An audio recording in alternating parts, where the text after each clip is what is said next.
Hello friends, welcome to Creative Medicine. In this lecture, we will learn about TB endometriosis causes infertility by destroying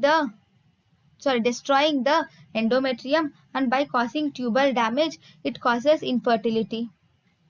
Then 30-year-old lady examined for infertility by hysterosalpingography reveals bead-like fallopian tube and clubbing of ampulla. The most likely diagnosis is Mycobacterium tuberculosis. Then risk of Asherman syndrome is highest if dilatation and curettage is done for the following condition. Risk of the Asherman syndrome is highest if DNC is done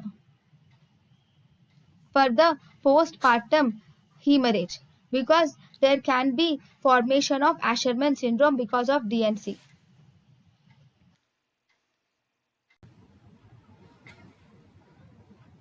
thank you and thank you for watching.